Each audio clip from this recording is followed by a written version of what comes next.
Bismillahirrahmanirrahim. Assalamualaikum warahmatullahi wabarakatuh.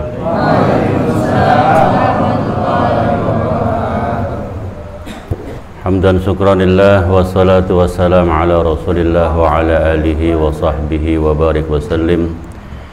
Allahumma salli wa sallim wa barik ala sayyidina Muhammadin fil awwalin. Allahumma salli wa sallim wa barik ala sayyidina Muhammadin fil akhirin. Allahumma salli wa sallim wa barik ala sayyidina Muhammadin fi kulli waqtin wa hin.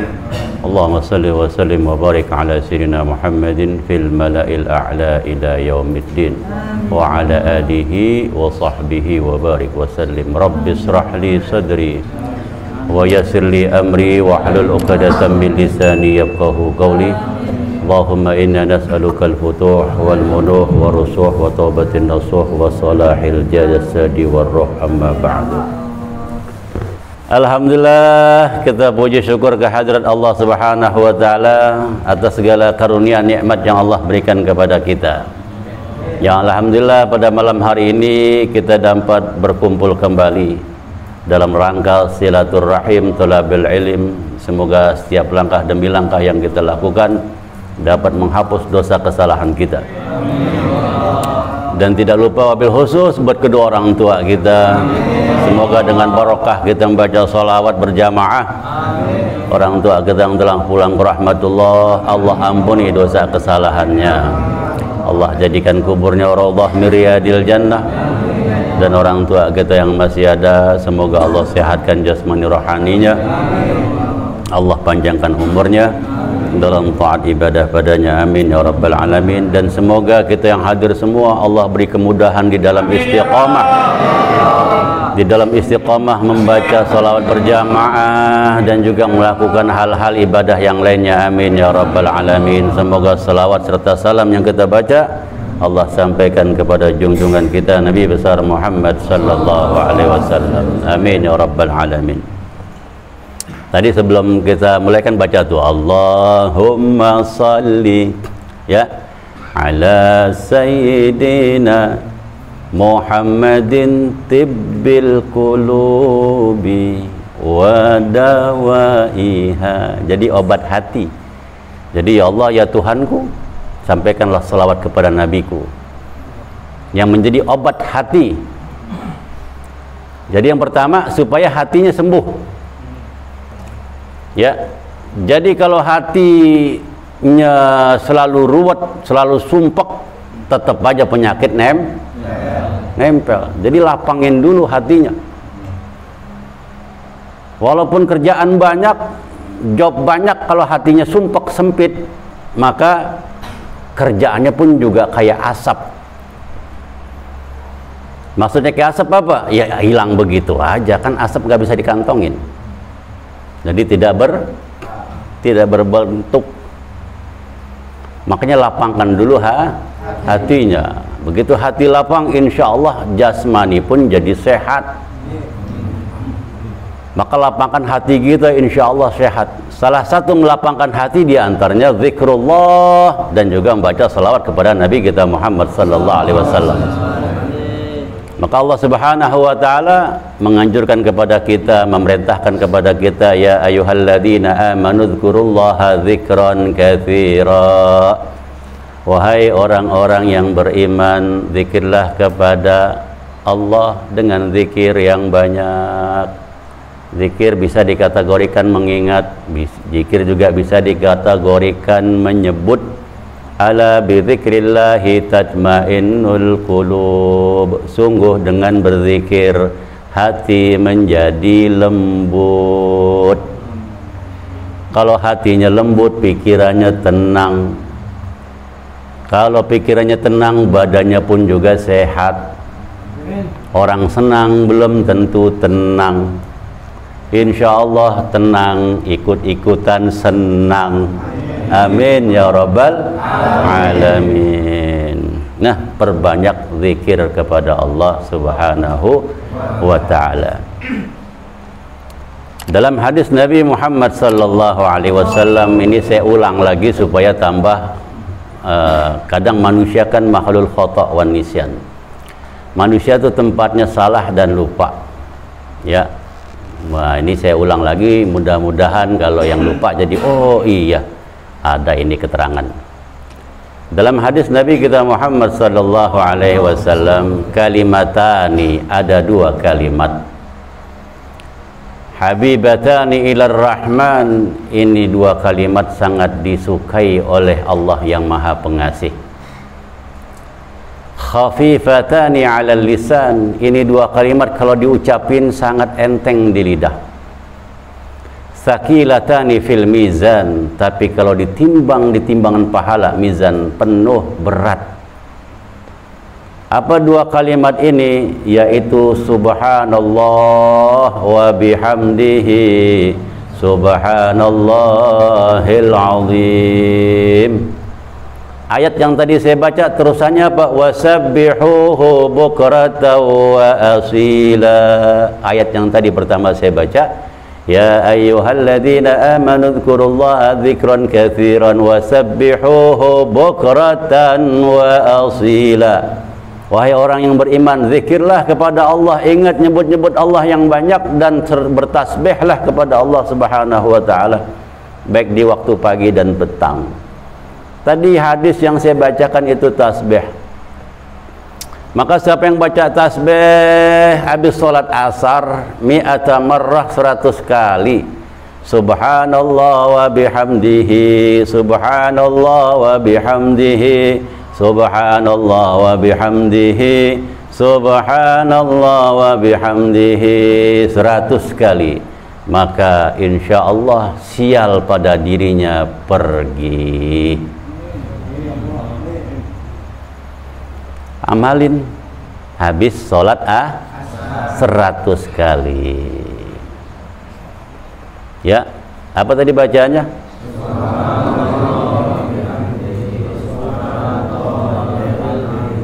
Ya, ini itu deket tuh, padahal pakai speaker.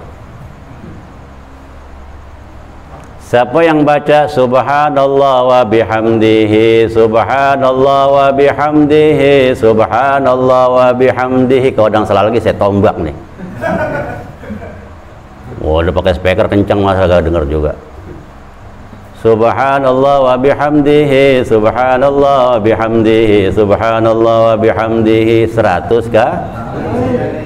Bacanya habis insya Allah sialnya pergi. Allahumma sholli ala sayyidina Muhammad wa ala sayyidina Muhammad. 100 kali habis asar.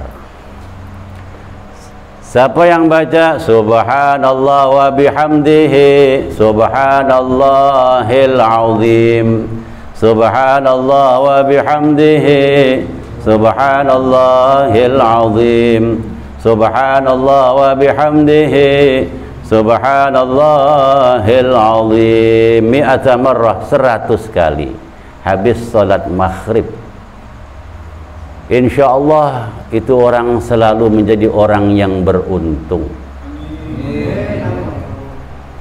Apa bacaannya? Subhanallah wa bihamdihi subhanallahil azim subhanallahil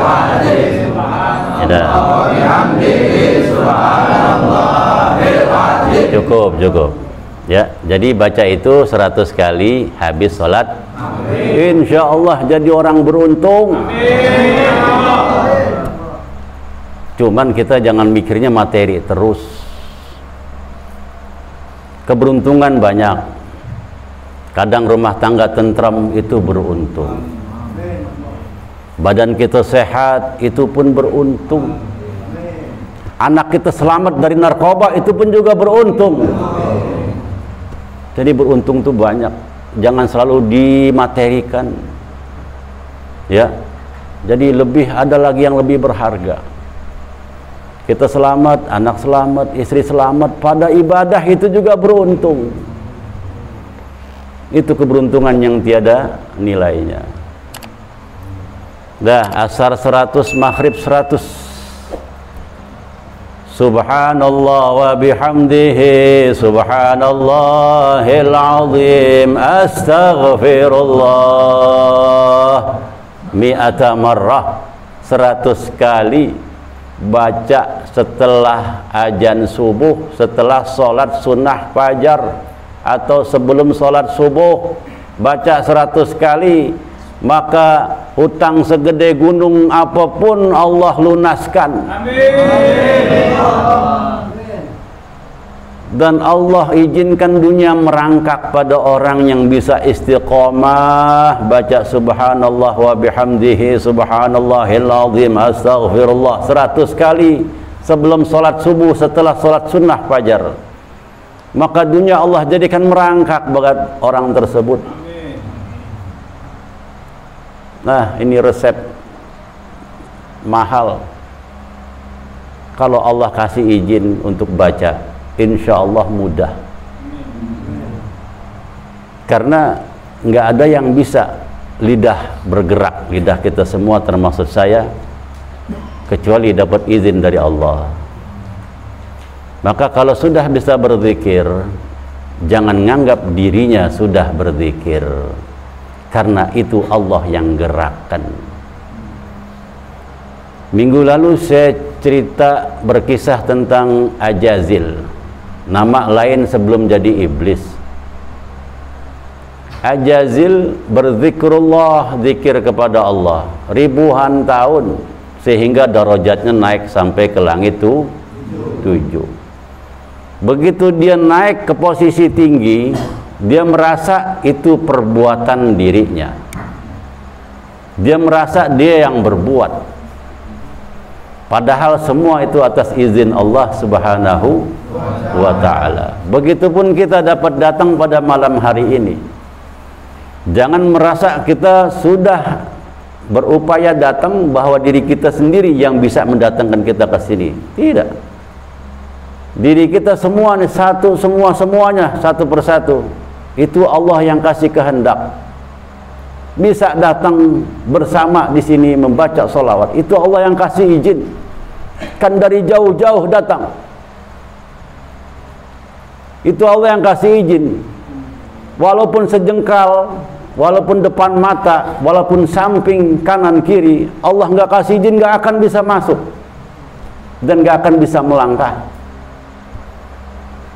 Nah, maka bersyukur kalau yang sudah Allah catat, ya, Allah catat bisa duduk bersama membaca sholawat, itu anugerah dari Allah Subhanahu wa ta'ala.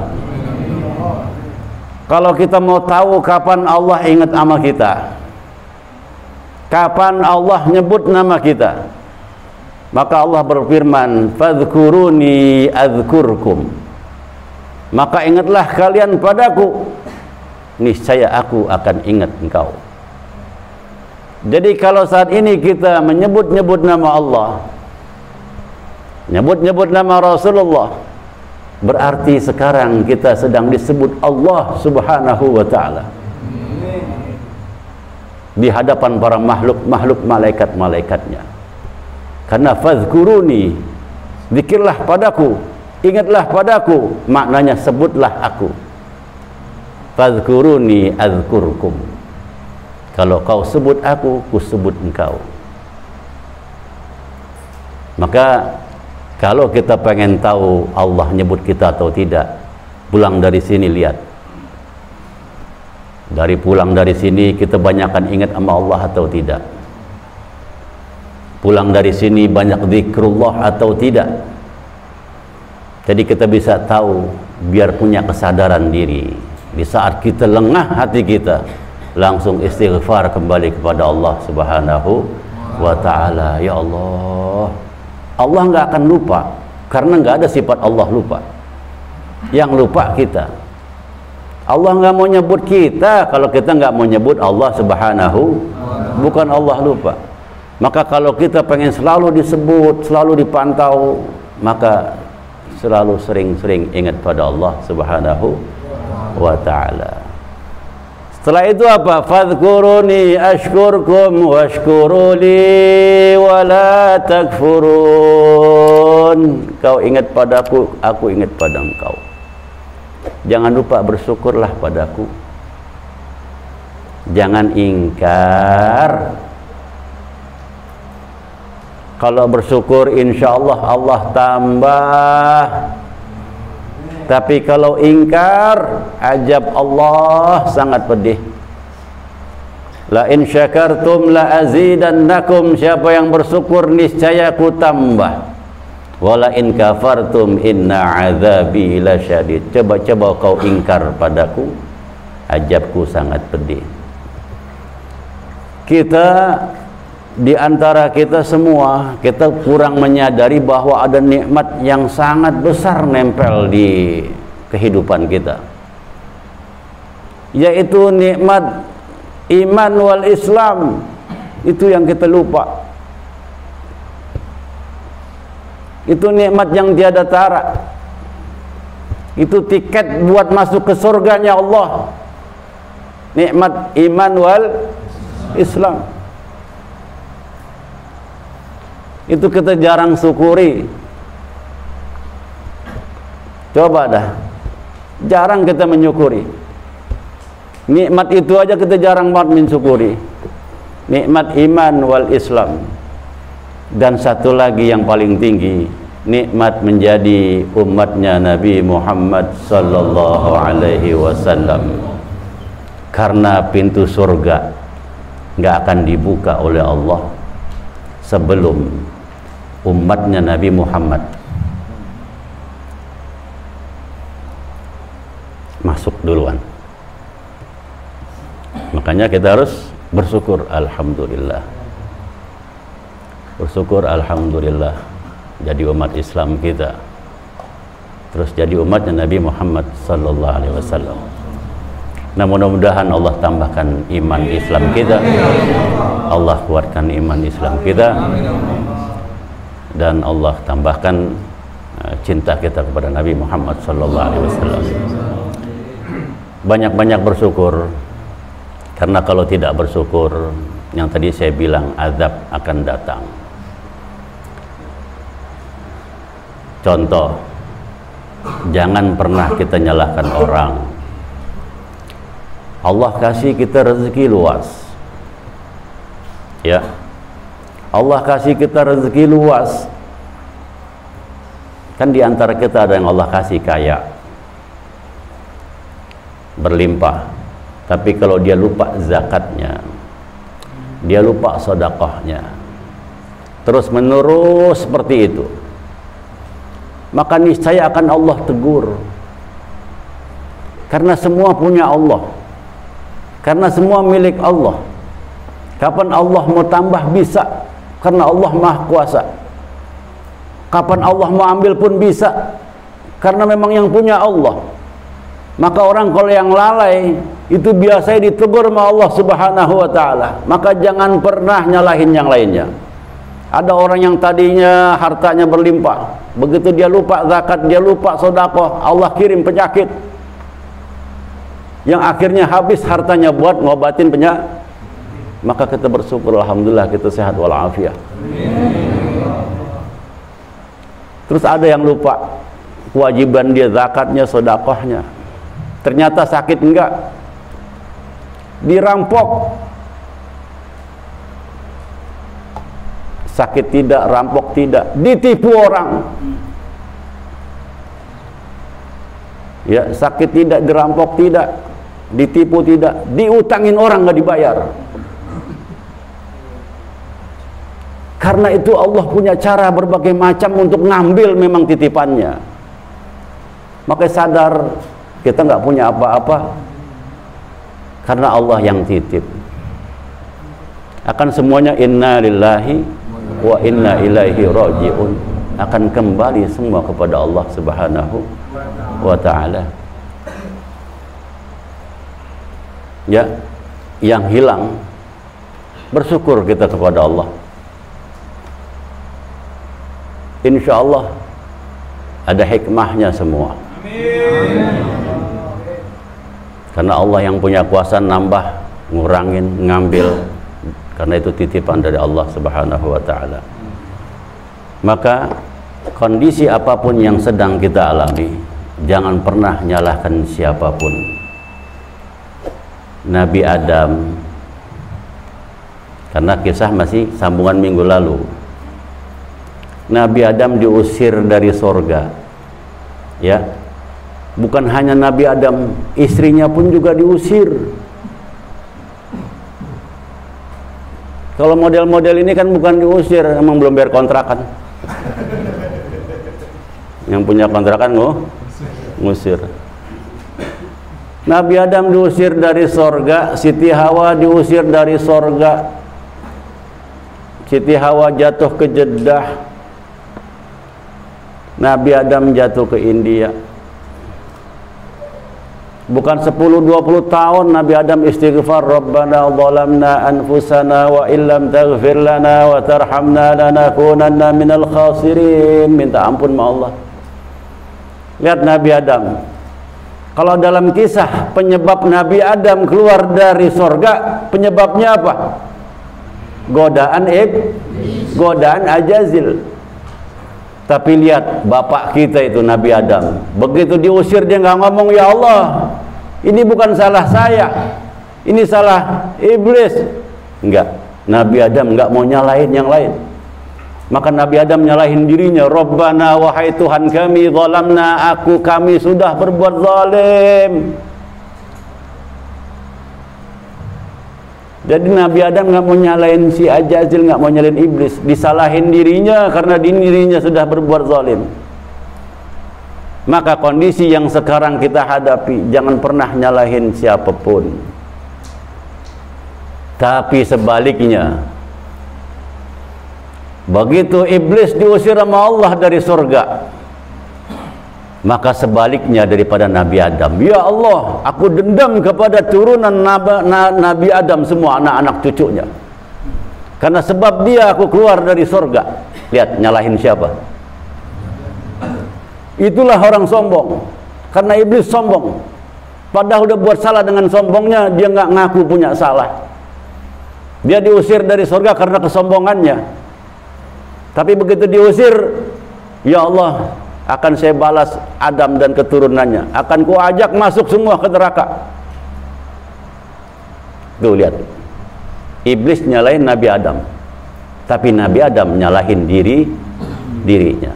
Maka di antara kita, kalau kita memang keturunan Nabi Adam, nggak mungkin kita nyalahin orang lain.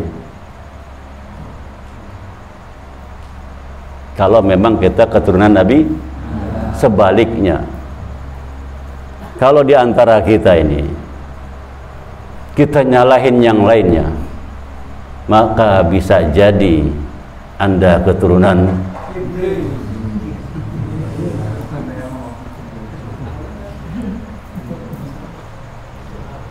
ya.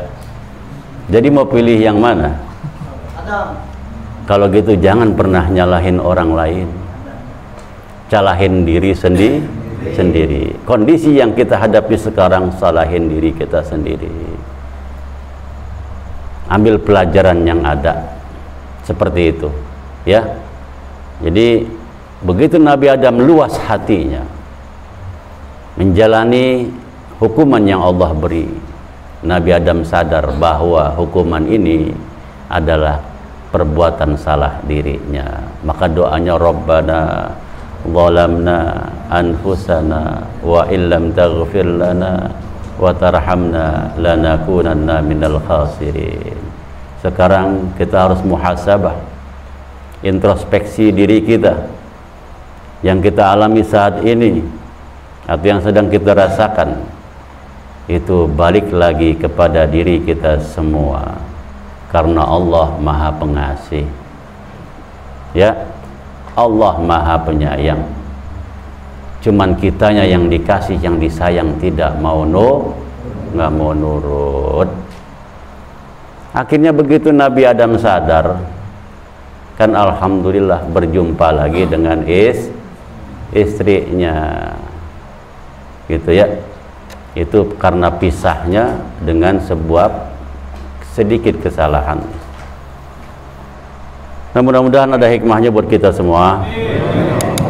Semoga kita bisa menyadarkan diri kita masing-masing, wabil khusus juga diri saya, agar selalu kita koreksi diri kita, karena apabila Allah Subhanahu wa ta'ala sudah mencintai hambanya, wa may yuridillahu bihi khairan yufaqihu fid din, siapa yang dicintai Allah Subhanahu wa ta'ala, maka orang tersebut Allah jalurkan paham agama.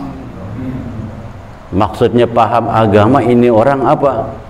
Yaitu ini orang tahu mana yang halal, mana yang haram. Maka begitu dia tahu mana yang halal, mana yang haram, Allah jaga dirinya dari hal-hal yang haram. Tuh. Ya, kalau Allah cinta, maka orang itu dijalurkan kepada hal yang baik. Yang selanjutnya, apabila Allah cinta kepada seorang hamba, maka hamba itu akan berkarakter selalu ngoreksi diri pribadinya sendiri. Kalau di antara kita sekarang ada yang masih ngoreksiin orang, berarti Allah belum sayang sama kita. Tapi kalau kita udah bisa ngoreksi diri kita dari pagi ketemu pagi, disitulah muhasabah diri, insya Allah rahmat akan turun, kasih sayang Allah akan turun. Ya, mudah-mudahan kumpulkan segala kebaikan, karena tadi kalimat yang saya ucapkan di awal, subhanallah wa bihamdihi subhanallahil azim, itu nggak akan binasa sampai nanti di pengadilan Allah Subhanahu wa ta'ala. Kalimat yang kita baca tasbih tadi itu nggak akan binasa, nanti ada catatannya. Begitu kita dikumpulkan di padang mahsyar, begitu kita dikumpulkan mau disidang, begitu kita mau dikumpulkan minta dipertanggungjawabkan masing-masing, itu kalimat yang kita baca ada. Tapi kalau harta yang kita punya bakal habis. Ya, jadi perbanyak perbendaharaan, perbanyak nabung untuk bekal kita pulang ke sana. Satu lagi saya kasih sholawat, karena kalau iblis nggak doyan sholawat, setan nggak doyan sholawat, maka saya kasih sholawat supaya kalau kita baca itu sholawat ganjaran pahalanya 1 juta. Kan jadi buat nabung-nabung lagi. Biarin dah, belum dibagi duit, yang penting nabung pahala gitu. Allahumma salli wa sallim wa barik ala Sayyidina Muhammadin fil awwalin. Allahumma salli wa sallim wa barik ala Sayyidina Muhammadin fil akhirin. Allahumma salli wa sallim wa barik ala Sayyidina Muhammadin fi kulli waqtin wa hin. Allahumma salli wa sallim wa barik ala Sayyidina Muhammadin fil mala'il a'la ila yaumiddin. Baca itu sesanggupnya. Baca 3, baca 5, baca 7, baca 11, itu ganjarannya 1 juta. Baca sholawat, kalau kita baca pas dengan ukurannya. Sumpama kita punya penyakit, insya Allah dengan pas ukurannya penyakit yang ada di diri kita, Allah kasih sembuh. Sholawat kalau pas ukurannya yang kita baca. Sumpama kondisi hidup kita lagi payah nih, tapi kalau pas kita baca, ukurannya pas, insya Allah kepayahan kita berangkat, diganti dengan kemudahan. Maka baca tadi kalimat tadi, sholawat tadi. Semoga Allah mudahkan kita untuk bisa baca sholawat, dan semoga sholawat yang kita baca Allah sampaikan kepada Nabi kita Muhammad sallallahu alaihi wasallam. Apal? Allahumma salli wa sallim wa barik ala Sayyidina Muhammadin fil awwalin, wa salli wa sallim wa barik ala Sayyidina Muhammadin fil akhirin, wa salli wa sallim wa barik ala Sayyidina Muhammadin fi kulli waqtin, wa salli wa sallim wa barik ala Sayyidina Muhammadin fil mala'il a'la ila yaumiddin wa ala alihi wa sahbihi wa sallim. Sekarang saya tanya, udah ada yang meninggal belum orang tuanya? Kirimkan. Itu bahagia orang tua kita. Ya Allah, kalau kau terima sholawat yang saya baca ini, ya Allah, minta sama Allah, sampaikan ya Allah kepada orang tua saya, Jadikan kuburnya raudhah min riyadil jannah. Ampunin dosanya ya Allah. Baca itu, kirimkan orang tuanya. Insya Allah orang tuanya senang di sana. Kalau orang tuanya senang, doa dia. Nah insya Allah doanya nyampe ke kita. Dan insya Allah jadi anak yang berbakti. Karena anak berbakti bukan yang berarti belum yang masih gini. Kita pun yang udah punya anak, yang udah punya cucu. Karena sebelum kita jadi ayah, sebelum jadi kakek, kita pernah jadi anak. Maka mulai sekarang banyakin sholawat, kirim buat orang tua kita, ya, supaya derajatnya orang tua kita naik di sana. Siapa sih seorang anak yang tega ngeliat orang tuanya diseksa? Nah, enggak ada kan? Kalau Allah kasih lihat film, kalau kasih lihat layar, ngelihat ibunya lagi diseret, bapak lagi diseret, lagi diseksa, kira-kira tega nggak tuh anak? Karena nggak dibuka hijab sama Allah Ta'ala. Seandainya dibuka sama Allah hijab ini, kita ngelihat orang tua kita lagi telantar di sana. Kalau bukan anaknya yang kirim siapa? Anak orang lain nggak mungkin. Kita anaknya yang kirim. Kalau hidup mau berkah, doain orang tuanya. Kalau masih ada, bakti. Kalau sudah nggak ada, kirimkan. Insya Allah juga jadi buat penolong kita, baik di dunia maupun di akhirat. Karena nanti kita bakal pulang pun ke sana. Ya, masing-masing bawa amalnya. Dan masing-masing juga bawa perkaranya. Nah, mudah-mudahan Allah selamatkan kita. Baik di dunia maupun di akhirat. Mudah-mudahan Allah bahagiakan kita baik di dunia maupun di akhirat. Semoga Allah muliakan hidup kita baik dunia maupun akhirat dengan berkah kita membaca salawat kepada Nabi kita Muhammad sallallahu alaihi wasallam. Ala hadhihi niyyah wa likulli niyatin salihah wa ila hadratin Nabi al-Fatihah. A'udzu billahi minasyaitonir rajim. Bismillahirrahmanirrahim. Alhamdulillahi rabbil alamin arrahmanir rahim maliki yaumiddin iyyaka na'budu wa iyyaka nasta'in ihdinas siratal mustaqim siratal ladzina an'amta 'alaihim ghairil maghdubi 'alaihim waladdallin. Rabbana taqabbal minna innaka antas samiul 'alim wa tub 'alaina innaka antat tawwabur rahim. Rabbana atina fid dunya hasanah wa fil akhirati hasanah wa qina adzabannar wa adkhilnal jannata ma'al abrar ya 'adil ya ghafar ya rabbal alamin. Wa sallallahu ala sayyidina Muhammadin wa alihi wa sahbihi wasallam walhamdulillahi rabbil alamin. Lebih kurangnya mohon maaf apabila ada ucapan saya yang kurang berkenan. Saya minta bukakan maaf yang seluas-luasnya. Adanallahu yakum ajma'in. Assalamualaikum warahmatullahi wabarakatuh.